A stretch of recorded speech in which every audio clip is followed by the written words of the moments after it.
Now we come to the breathing techniques that I wanted to talk about. Pranayama, it's the regulation of life energy. One of the biggest pranayama my guru has taught, Paramahansa Yogananda, is Kriya Yoga, and I do practice that every day. But there are certain pranayama breathing techniques to help us keep healthy respiratory system and not have any cough and mucus. Kapalbhati is one of it. So if you Google Kapalbhati, you will again get tons of benefits, and you will also know how to practice it. But it is throwing out the breath, exasperated exhaling. It sounds something like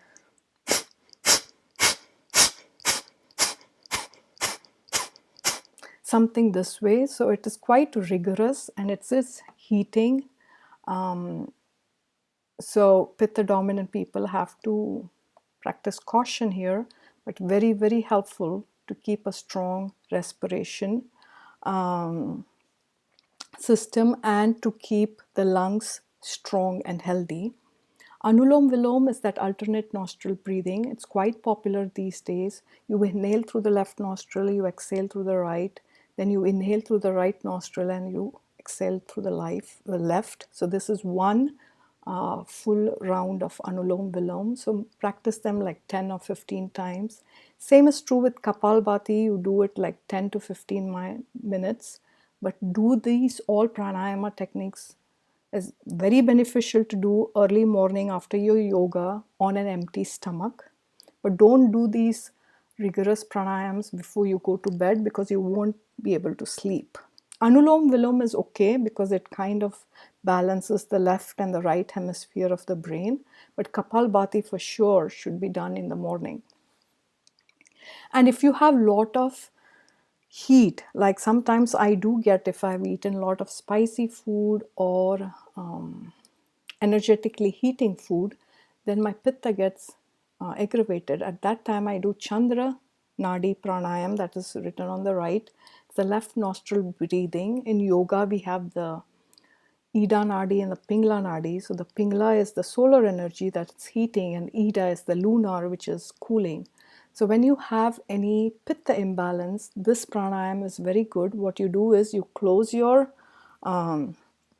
right nostril and you just breathe through the left and exhale through the left. Breathe through the left, exhale through the left. And you do that like for like 3 or 5 minutes and then start to breathe normally.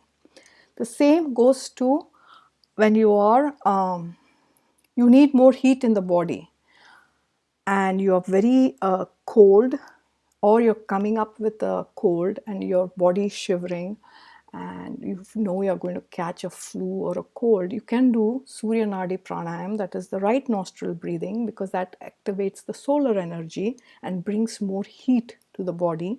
And that is done by closing the left nostril and inhaling to the right and exhaling through the right.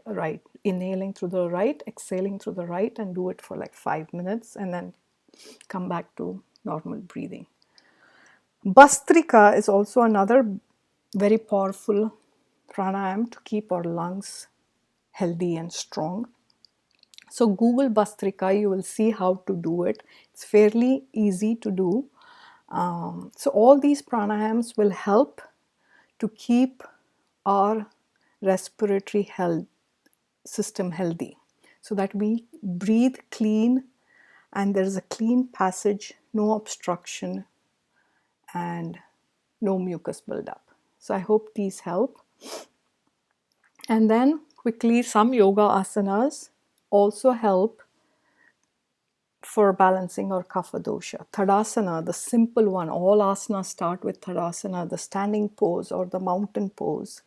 That gives a good posture. It gives us grounding by balancing the weight on both our legs equally. So Tadasana is very good. Surya Namaskar is amazing to keep us healthy during this time because you're activating the solar energy. But please make sure you don't do the Surya Namaskar after sunset, because then it really messes up your nervous system and you get all excited and you won't be able to sleep.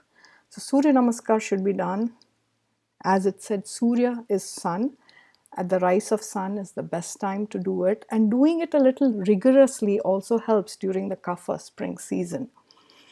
So Surya Namaskar alone, if you were to ask me what yoga asana to do, one, if you ask, I would say Surya Namaskar, because it comprises so many asanas and it is a very complete process to keep us healthy. But do them a little rigorously, maybe 10 or 8 to 10 rounds is good. Then Utkatasana, this is the chair pose, and that also helps to balance kapha. And it might be not easy for everyone to do it. As much as you can, you do it, but chair pose also helps, especially for our digestion and for our upper respiratory organs. Uttasana is the forward bending. Forward bending also helps the nervous system to be calm and peaceful, especially when we get anxious, restless, and nervous with all that is happening in the world. Uttasana can keep us balanced and grounded. Veerbhadrasana, as the word says, Veera is fearless, courageous. So Veerbhadrasana brings courage in our life. It makes us a fearless spiritual warrior. So Veerbhadrasana is also good to practice. And then plank pose, as everyone knows, it's good. So these are some asanas you can practice every day. But I would say, of all, if you were to do only one, do Surya Namaskar, and it encompasses everything. So to summarize, there's a lot of information given here. So let's summarize what all did we talk about. First is you can also call it as a circadian rhythm. It's the Ayurvedic clock. Getting up during the Vata time, having the breakfast at Kapha time, and having the biggest meal of the day during Pitta time between 12 and 2. Vata time is again in the afternoon. So 2 to 6 is Vata, 6 to 10 is Kapha, and 10 to 2 is Pitta. That goes in the morning, and the same thing comes at night too. Make sure we sleep before 10 p.m. so that we don't interfere during the digestion at night. So following that routine itself keeps us healthy. Then the healing mantra, the Mahamrityunjay mantra, is one of the most popular mantra for healing.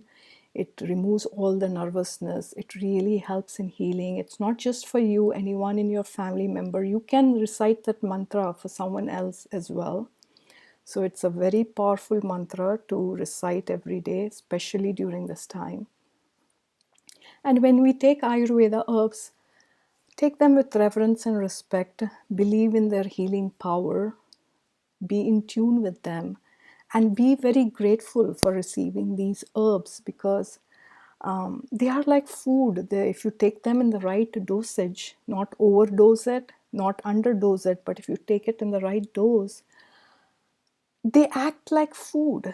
And so many people, like you might know, may be taking for a same disease or a disorder, so many strong medication with side effects. But if Ayurveda herbs have been handed to you, you are just lucky and blessed to have them. So be very grateful for using the Ayurveda herbs. They have powerful healing powers. And as we talked about the 6 tastes, make sure you include these 6 tastes in your meal, especially your lunch and dinner. And during this time, pay attention to eat more of the pungent, astringent, and bitter taste. The pungent comes with garlic, ginger. Astringent are all the beans, legumes, asparagus, celery, and the bitter is all the greens. Making a green juice or sorted green veggies are good to make sure that we eat more of the pungent, astringent, and bitter during this time. And don't forget to do the pranayama and yoga, trying to connect to our higher self with prayer and meditation really, really helps. A healthy mind translates to a healthy body. It's not the other way around.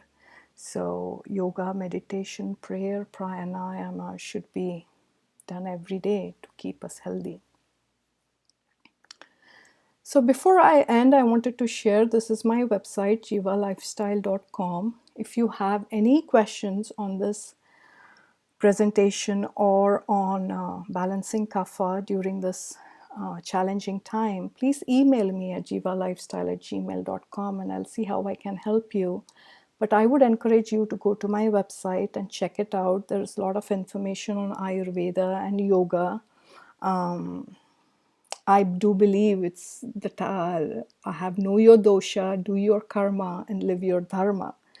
So check it out, and you learn quite a bit about Ayurveda if you're fairly new to it. And I also have webinars. I do consultations, have clients all over the world, and I do consultations on Zoom. So check it out if you need to know more about Ayurveda.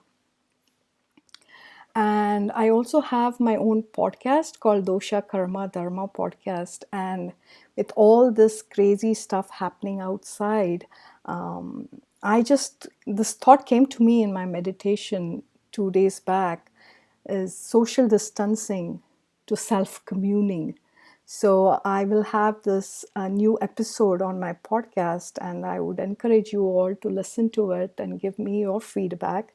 So the name of the podcast is Dosha Karma Dharma Podcast. You can listen it on iTunes, and I think on a SoundCloud as well. It's on Google also.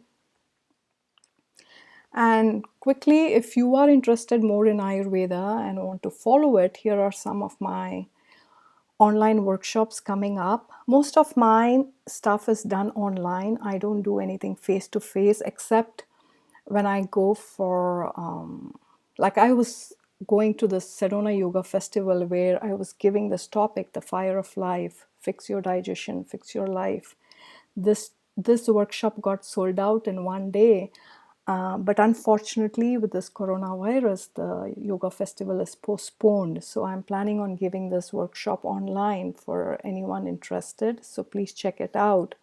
Because end of the day, it's not what we eat or what we cook, it is what we digest. You are what you digest. So if you're interested, you can come to this workshop to know all about Ayurveda digestion. And this was another workshop I was doing at Sedona Yoga Festival that I'm giving online now, is Ayurveda Psychology for Beautifully Messed Up Women. And Vedanta defines women as the architect of society, and keeping our manomaya kosha healthy, the mental body, the emotional body healthy, really helps to have healthy relationships, have a good, successful life in every aspect. We need a healthy manomaya kosha. So this is again from the teachings of Bhagavad Gita and Vedanta. If you're interested in it, send me an email and I will let you know on these workshops. And if you have questions, please email me at JeevaLifestyle@gmail.com. I would be happy to answer them. And I hope this was helpful for you and you will incorporate some of the things I have shared on Ayurvedic lifestyle. So it's been a pleasure sharing this information with you all. Thank you for your time. And Namaste. This has become a global way of greeting with no handshakes, no hugs anymore. Namaste has been a global form of greeting now. And Namaste is the soul in me bows to the soul in you. So thank you so much. And let's be positive, let's be healthy. And thank you again. Bye for now.